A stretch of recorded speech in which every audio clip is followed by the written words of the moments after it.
Bueno, vamos a continuar con la explicación de algunas de las curvas de los saltos más comunes sobre plataformas de fuerza.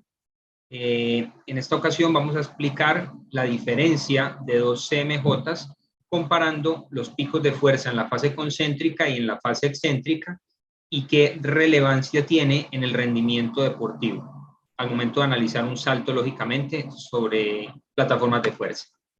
Entonces, lo primero que vemos aquí son dos gráficas completamente diferentes, aunque parezcan similares, son realmente diferentes como lo vamos a ver ahora, corresponden lógicamente a dos atletas diferentes y lo que nosotros podemos observar primero rápidamente es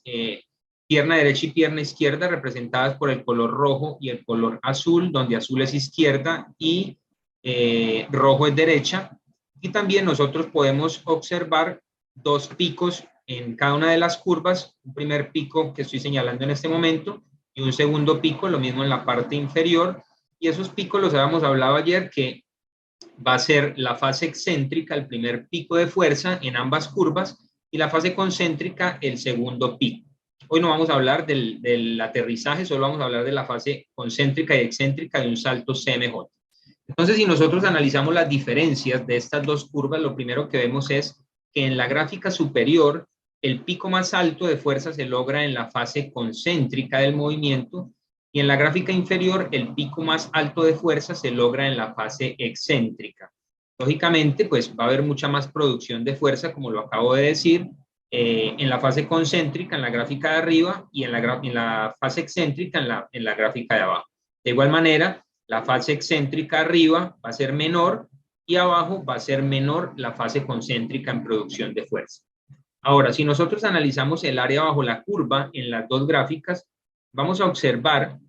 que cuando la producción de fuerza es muy baja en la fase excéntrica, el área bajo la curva es mucho más grande en la fase concéntrica. Esto tiene una importancia relevante a la hora de analizar eficiencia neuromuscular o a la hora de analizar la eficiencia del ciclo de estiramiento-acortamiento, porque nos puede mostrar deficiencias de fuerza o también nos puede mostrar fatiga en un deportista. Eso lo hablaremos en otras capacitaciones. Y en la parte inferior, como podemos ver, el área bajo la curva es mucho más empinada, es mucho más alta, la montaña es mucho más grande y de igual manera en la parte concéntrica es menor comparada con la parte superior. ¿Qué nos está mostrando esto? Nos está mostrando que cuando hay menor capacidad excéntrica para generar fuerza rápidamente, tiene necesariamente que haber mayor impulso mecánico en la fase concéntrica, o sea, tengo que generar más fuerza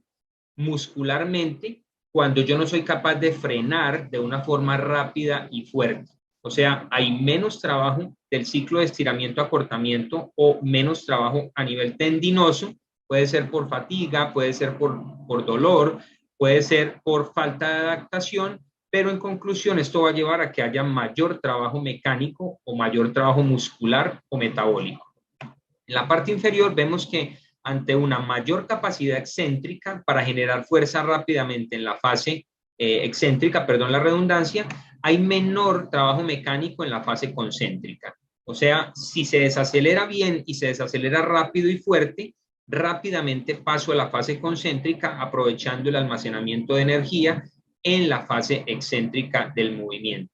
Esto tiene una importancia muy grande en las acciones, por ejemplo, en las desaceleraciones y cambio de dirección o cuando un deportista está corriendo a alta velocidad. Porque como nosotros sabemos, en cada acción de frenado o impacto contra el piso se dan ciclos de estiramiento-acortamiento donde en la medida en que haya una mejor capacidad de desaceleración o una mayor capacidad excéntrica, que es lo mismo, va a haber menor trabajo metabólico a nivel muscular o menor carga mecánica a nivel muscular. Esta es una de las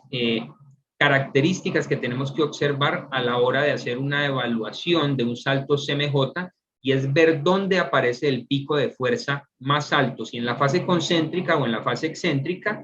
y lo vamos a ver en otras capacitaciones, cuánto se demora esa transición entre la fase de frenado y la fase de impulso para determinar si el deportista es eficiente si estoy haciendo una evaluación por primera vez, o para detectar momentos de fatiga si estoy controlando el CMJ en diferentes fases de la temporada. Entonces, esto es un tema que vamos a ir profundizando poco a poco en la medida que vayamos viendo características de otros saltos y vayamos entendiendo mucho más las curvas de fuerza-tiempo durante la ejecución de saltos en plataformas de fuerza.